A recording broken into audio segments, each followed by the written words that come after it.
começar pelo profundo. Isso aqui corta. Não curti! Vamos lá. O maior erro de Eu, a Patroa e as Crianças do auge é o cancelamento. Pô, o pior é que eu curti Eu, a Patroa e as Crianças. Eu achava engraçado. Os piores plantões da Globo, tu é doido, isso é terror demais pra uma E pessoa. as crianças, é exatamente isso. No começo Você é tem legal. algum conteúdo de conforto? Sabe aquele programa, filme ou série que você assiste quando Ontem quer a gente relaxar, assistiu que faz você Anônimo. esquecer os problemas do dia, te Aquele traz é um meu sorriso no filme de rosto conforto. e dá uma sensação de aconchego. Pra mim, Eu, a Patroa e as Crianças é exatamente isso. Uma comédia leve, cheia de momentos engraçados e personagens cativantes, que faz você se sentir em casa. E também me Você me lembrou de um teletransporta negócio pra quando eu importante era agora. adolescente e assistia TV na casa da minha avó. Eu esqueci Mas quando a de gente apagar fala as de provas do melhores crime, sitcoms, séries preferidas, listas de séries de comédia pra se assistir pelo menos uma vez na vida, Eu, a Patroa e as Crianças nunca tá presente. E tem muitos motivos pra isso. Aqui no Brasil, a recepção dela é bem diferente do que é lá nos Estados Unidos. Por isso, hoje eu vou te revelar porque Eu, a Patroa e as Crianças não tem final e por que ela foi cancelada no meio da sua história. Deixa eu apagar aqui as provas do crime de outro.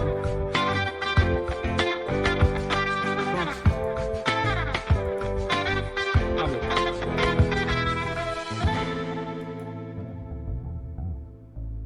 Foi, esqueci. Ah, fim de ano chegando. É hora de viajar, relaxar e montar a mala. Alô? Legal, em inglês que se...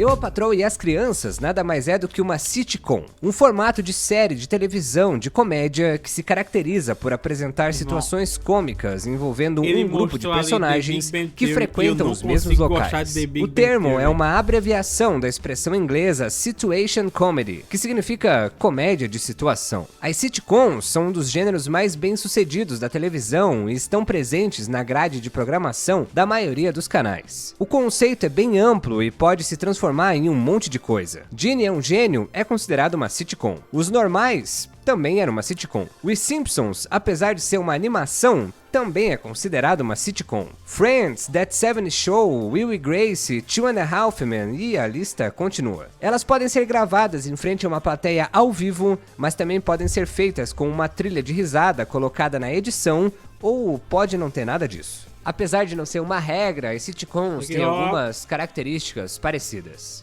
Os personagens são comuns e se envolvem em situações do dia a dia, como problemas no trabalho, Que legal. relações amorosas ou conflitos entre amigos. Os episódios costumam ter cerca de 22 minutos para Seinfeld se é uma das encaixar minhas numa favoritas, grade véi. de 30 e ter espaço para comerciais. A estrutura clássica de uma sitcom é: a gente tem o status quo, aí alguma coisa dá errado, os personagens de algum jeito superam esses erros e a gente volta ao status quo. Os primeiros anos do novo milênio marcaram o que muitos consideram uma era de prata para as sitcoms familiares. Nesse período, as séries evoluíram, se adaptando às mudanças sociais e oferecendo uma visão mais honesta e realista das dinâmicas familiares. Com humor e crítica social, essas comédias conseguiram manter a tradição de ensinar lições de vida, mas sem cair em idealizações ultrapassadas. Enquanto as sitcoms dos anos 80, como 3 é Demais, apresentavam famílias quase perfeitas, os anos 2000 trouxeram uma abordagem mais próxima da realidade, como Malcolm in the Middle. A série não pode não gostava ter dessa alcançado série, não, grande achava popularidade aqui no Brasil, mas nos Estados Unidos, ela é amplamente reconhecida como uma série Eu icônica. achava Ela se uma destacou ao retratar o caos e as falhas de uma típica família suburbana americana, vista pelos olhos de um filho prodígio em conflito com o seu entorno. Essa perspectiva crítica e cômica desafiou o formato tradicional da sitcom familiar, fazendo o público abraçar as imperfeições do cotidiano. Isso passava Inclusive, na ela vai Record. ganhar novos episódios em breve com o elenco original, e se você nunca assistiu, dá uma chance porque ela é muito boa. É, E não, tem não o é Bryan não, não é não. Cranston fazendo comédia, que é uma coisa genial. Sim, é o Esse Heisenberg. período foi marcado pela quebra de estereótipos. O patriarca, antes retratado como uma figura estável e sábia, passou a ser mais desorganizado e humano. As famílias não eram mais idealizadas, eram disfuncionais, refletindo uma nova realidade. curtia Os desafios muito Two and a Half Men modernos de também. comunicação, disciplina e relacionamento cada vez mais presente na vida das pessoas. Mas antes da gente mergulhar na história da família Kyle, é importante a gente saber a história de outra família, os Wayans.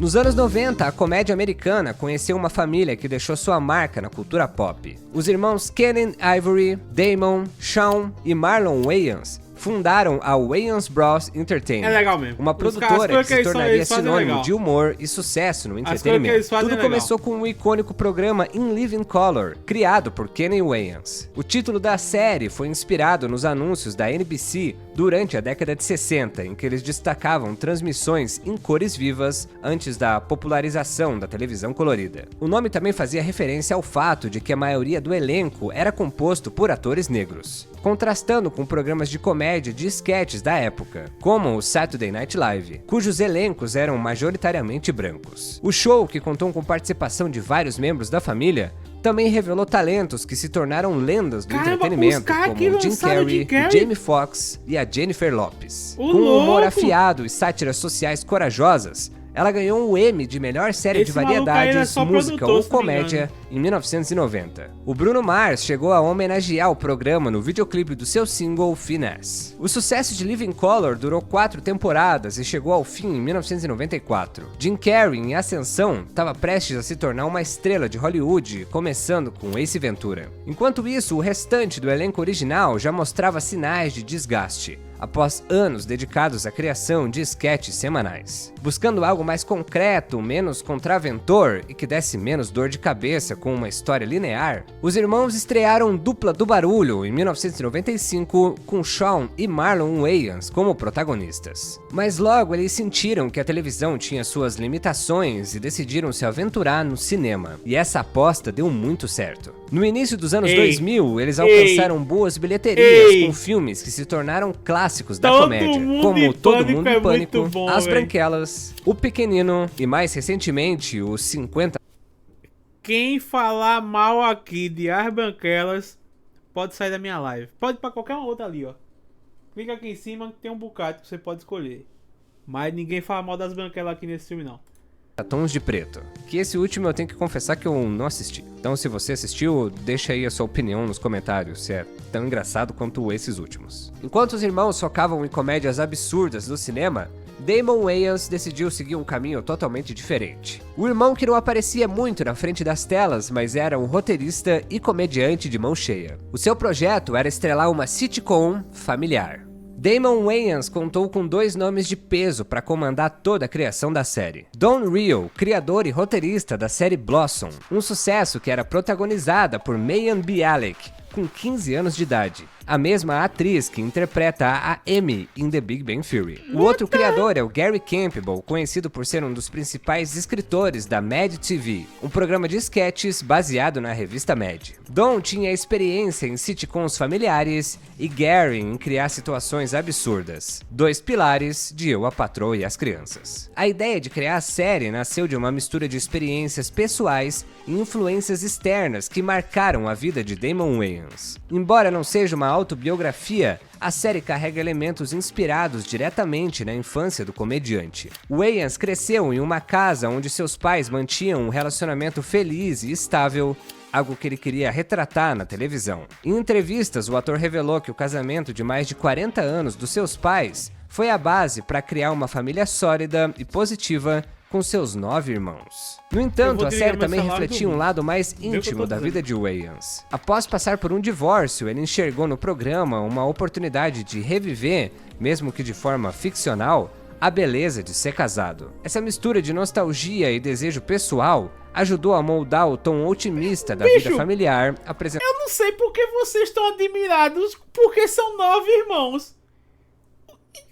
Quantos irmãos Michael Jackson teve, fora as meninas? Peraí, pô. Isso aí antigamente, ó. Meu avô teve... Vamos lá, meu pai, meu tio. Aí eu tenho 1, 2, 3, 4, 5, 6 tias. No caso, 6 não, são 6. É. O único caso é que meu avô não é produtor.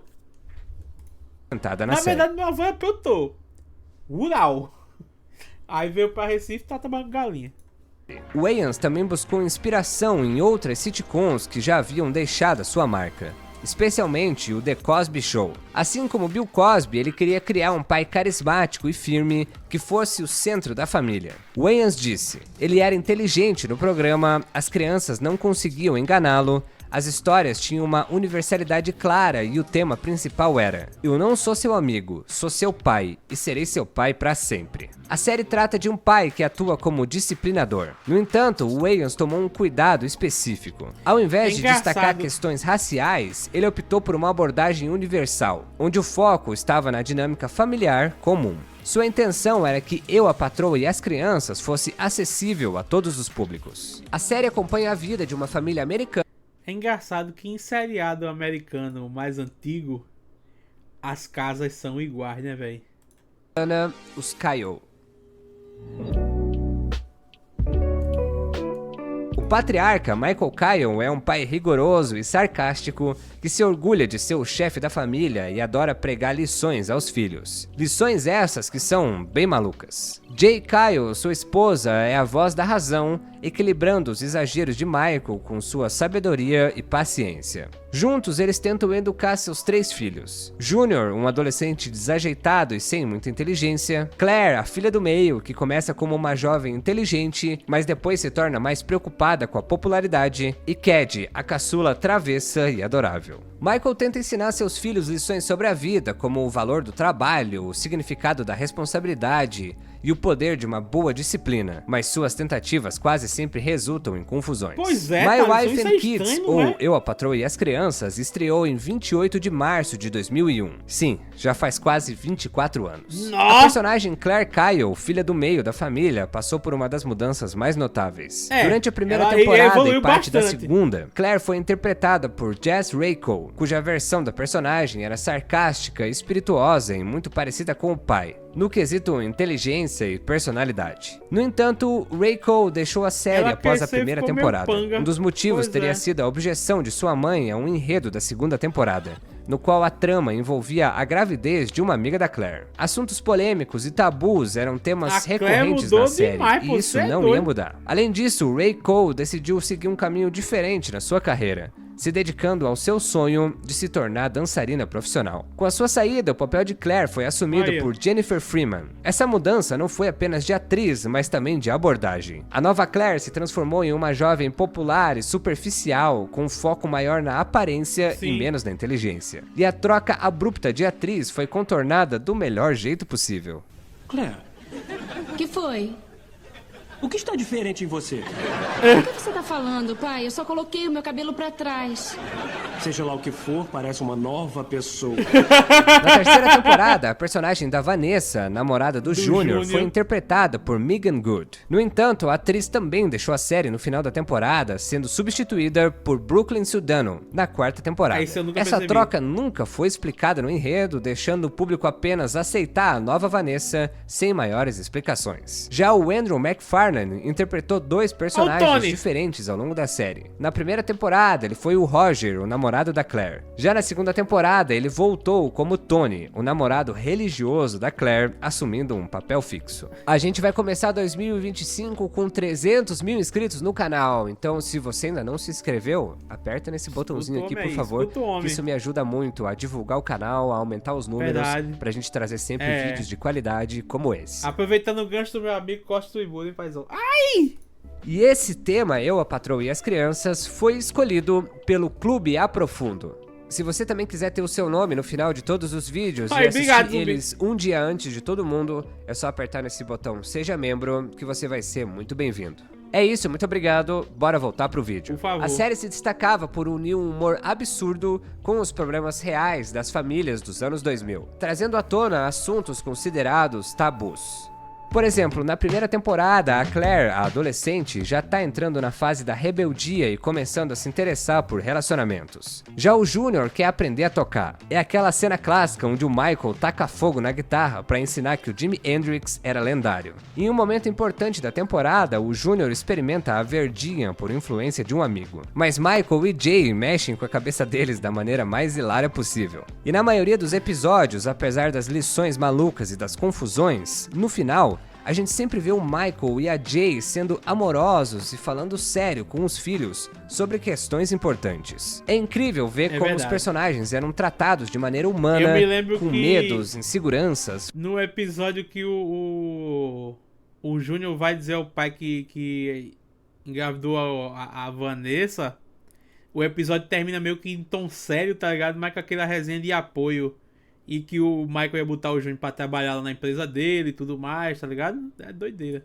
Fazendo besteira, se arrependendo, aprendendo uns com os outros. Os assuntos iam de Jay insegura com seu peso, Michael inseguro com a sua calvície, até mesmo outros tópicos como gravidez na adolescência, conflitos familiares, escolhas de vida e a busca por identidade, tanto para os pais quanto para os filhos. É difícil escolher os meus episódios favoritos, mas eu fiz uma listinha aqui dos mais marcantes. Se você lembrar de mais algum, por favor, deixa aqui nos comentários, tá? A série tem episódios icônicos como Michael vai à academia. Quando Michael percebe que as suas calças favoritas não servem mais, ele decide começar a malhar. O Daryl, interpretado pelo incrível Terry Crews, vira o seu parceiro de treino. Só que ele leva tudo ao extremo. Entre flexões malucas e o famoso Eurotreino, o Michael vive momentos bem hilários.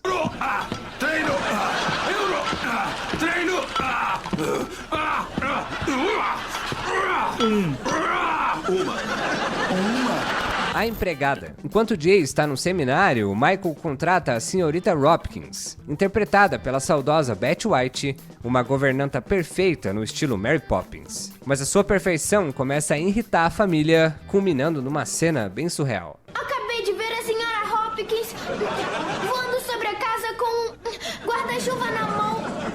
E aí, ela desapareceu no céu. Mesa pra gente demais. Depois de uma discussão no posto de gasolina, o Michael e o Stuart, o seu eterno rival, acabam dividindo uma mesa no restaurante. O jantar vira um caos completo, com direito a Cad caindo num aquário de carpas.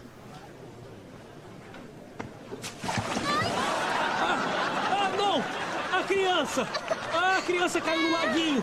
Alguém ajuda aqui!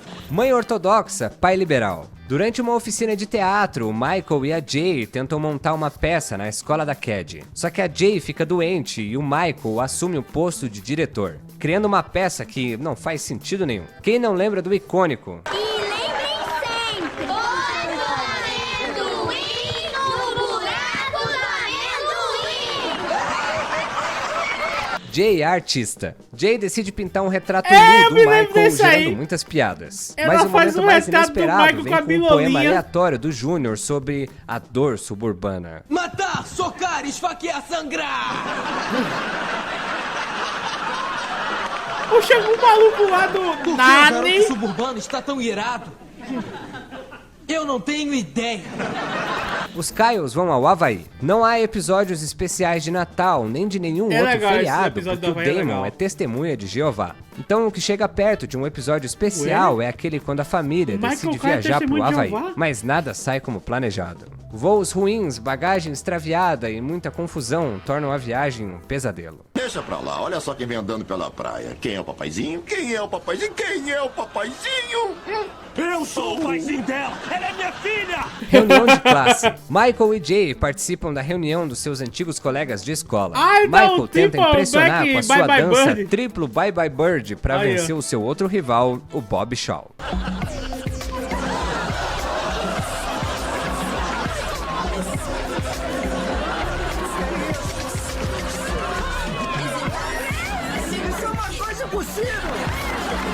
É claro que tem um monte de outros episódios icônicos que eu ficaria listando aqui o dia inteiro, então se você lembra de mais algum, já deixa aí nos comentários. A série viveu ótimos tempos até a sua terceira temporada.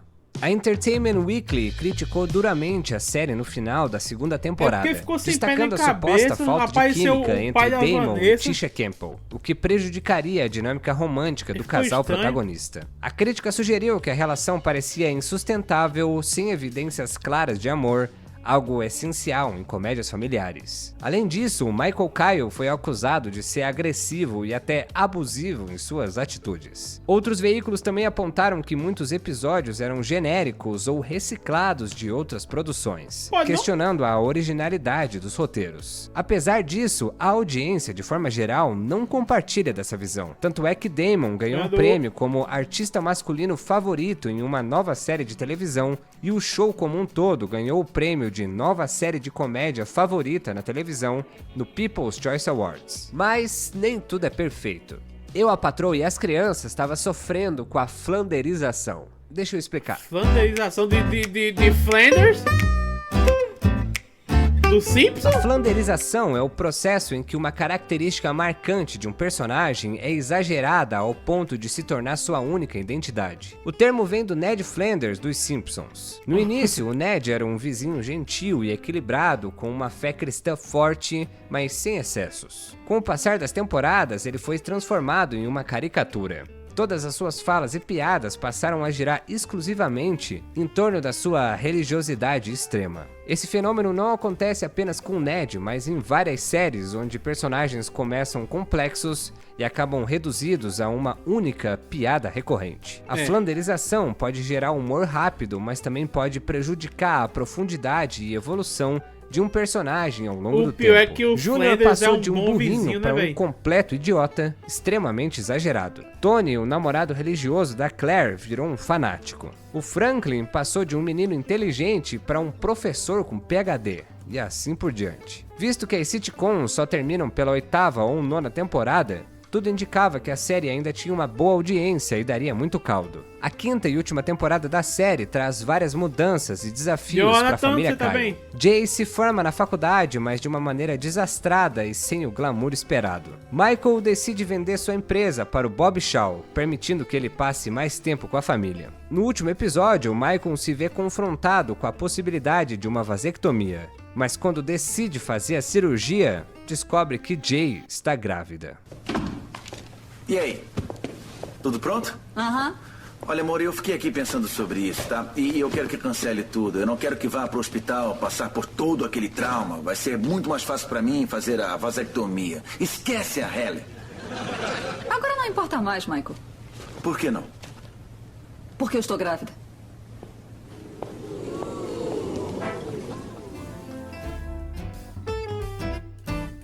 Isso seria um ótimo gancho para a 6ª temporada. Mas a série acabou por aí. ali. E se a gente for achar um Que culpado último por isso, episódio da ele se merda. chama American Idol. Nos anos 2000, a guerra por audiência na televisão era último feroz. episódio O sucesso de um desgraçado. programa muitas vezes dependia de um único fator: o horário em que ele era exibido. E foi justamente nesse cenário que American Idol surgiu como um fenômeno cultural. O reality show musical da Fox dominava as noites de terça-feira, conquistando milhões de espectadores e se tornando um verdadeiro gigante da TV aberta. Naquela época, reality shows estavam muito em alta. Eles eram baratos de produzir e envolviam o público de maneira interativa, com votações em tempo real, e entregavam um entretenimento rápido, o que atraía uma audiência massiva. O sucesso de American Idol criou um efeito dominó. As comédias que batiam de frente com o horário do programa, como My Wife and Kids, viram as suas avaliações despencarem. Nos anos 2000, o seu horário de exibição podia ser o sucesso ou a ruína de um programa.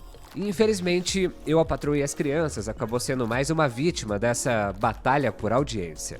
Damon também questionou o motivo pelo qual Eu, a Patroa e as Crianças foi encerrada. Ele estava sob a impressão, dada pela emissora, de que a série havia sido renovada para mais uma temporada. Isso explica porque o final da 5ª temporada termina com um grande gancho. Damon acreditava que ele seria resolvido na temporada seguinte. Em uma entrevista de 2006 ao Desert News, Damon atribuiu o cancelamento da série ao declínio das sitcoms em geral e à cultura corporativa que domina a indústria da televisão. Ele disse o seguinte: "Acho que tudo começa no topo e a agenda corporativa não é criativa. Colocar algo inovador e diferente é a última coisa em que eles pensam. Eles dizem que querem algo novo, mas o que realmente querem é algo que já funcionou antes. Isso é e é a verdade. única coisa que eles conhecem." No Brasil, o seriado começou a ser transmitido pelo SBT a partir de 14 de julho de 2002. O SBT sempre desempenhou um papel fundamental no sucesso sucesso de várias séries no Brasil. Não apenas por ser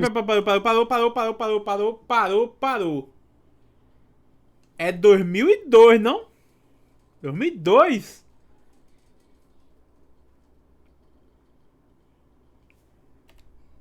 Deixa eu ver se eu escutei errado. Pelo SBT a partir de 14 de julho de 2002. O SBT sempre...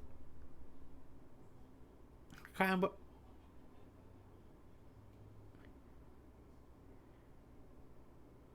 Eu vou seguir o vídeo aqui porque eu tô me sentindo muito desempenhou velho, um papel fundamental no sucesso de várias séries no Brasil. Não apenas por ser a emissora que a exibiu por tanto tempo, mas também pela sua estratégia de programação focada em séries estrangeiras. E é óbvio que o nosso amor pela série se deve também pela dublagem. Todos os memes que a gente repete, as frases impactantes, as piadas, tudo foi adaptado brilhantemente pelos dubladores. É mesmo? Não, ainda não. É mesmo? Não. Você espera até eu apontar pra você assim. É mesmo? Você aprende rápido, hein? Quando começou a Segunda Guerra Mundial? Essa aí eu sei. E eu nem preciso tocar no bebê. A Segunda Guerra Mundial começou entre a Primeira Guerra Mundial e a Terceira Guerra Mundial. Gênio! Você vai poder ter tudo isso. Tudo isso? Todo o tempo? Tudo isso. Todo tempo. Eu lembro de assistir a série em vários momentos, em vários horários, no meio-dia, a Eu assisti ela de 1 1h45 e e pouca também de quando tarde. eu chegava depois do colégio à tarde, quando tava anoitecendo. Inclusive eu A lembro até dublagem hoje é da a musiquinha do mesma intervalo do dublagem, SBT.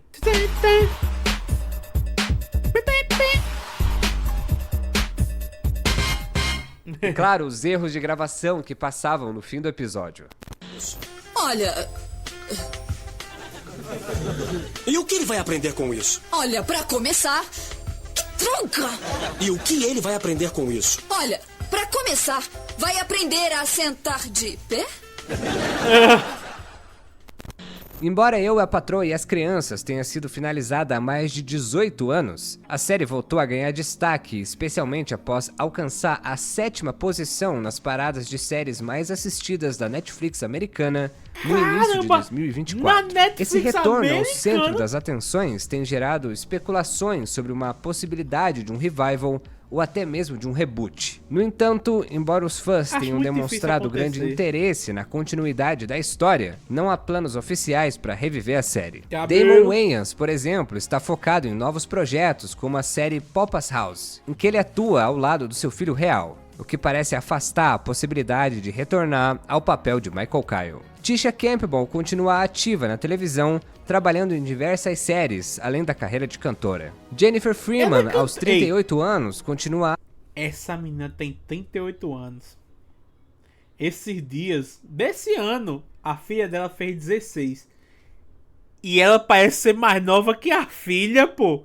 Que absurdo, viado. atuando e fez uma aparição em 2023 na série The Blackhamptons. Parker McKenna Posey, a Cad Kyle, segue atuando principalmente em comédias e mantém uma forte presença nas redes sociais como influencer. Noah Gray Cable, o Franklin, ficou conhecido após atuar em Pretty Little Liars. Desde então, ele tem feito poucas aparições na mídia. O ator Andrew McFarlane, que fez o Tony, também tentou entrar na onda de conseguir seguidores brasileiros, assim como o Vincent Martella, o Greg de Todo Mundo Odeia o Chris. Mas na verdade, passou um fiasco no Instagram. É que comparar o Tony com o Greg, não dá, né? E outra coisa também, né? Quer tentar passar a perna nos brasileiros na internet? Essa é uma tarefa quase impossível. Não existe nenhum plano para um revival, um reboot ou uma animação, assim como tá sendo Todo Mundo Odeia o Chris, que eu confesso que nem 1% de quem assistir a série vai assistir a animação. Eu adoraria ver uma reunião deles, nem que fosse tipo a reunião de Friends, com eles trocando uma ideia. Mas tudo isso é bem difícil. George O. Gore II, o Júnior, tem se afastado dos holofotes e não trabalha como ator desde 2013. Aos 41 anos, ele se dedica à vida acadêmica e leciona na universidade. Caramba! E por mais que eu quisesse ver o elenco junto de novo, teve tantos reboots e continuações péssimas ou irrelevantes que tentam se ancorar numa nostalgia pela nostalgia, que às vezes eu acho que é melhor nem mexer nisso. Eu, a Patroa e as Crianças sempre foi uma série lado B nos Estados Unidos. Ela nunca foi considerada uma sitcom de sucesso estrondoso, mas pra gente, ela foi. O Silvio ficou reprisando a série quase 10 anos. Isso fez a gente se apegar naquela família que, apesar dos inúmeros desafios, nunca desistiu de estar junta. Por isso, um feliz 2025, porque esse é o ano que a Claire vai sair do castigo. Quer ver? É mesmo? 1º de janeiro de 2025. Sabe que dia é esse? É o dia em que você vai poder sair desta casa!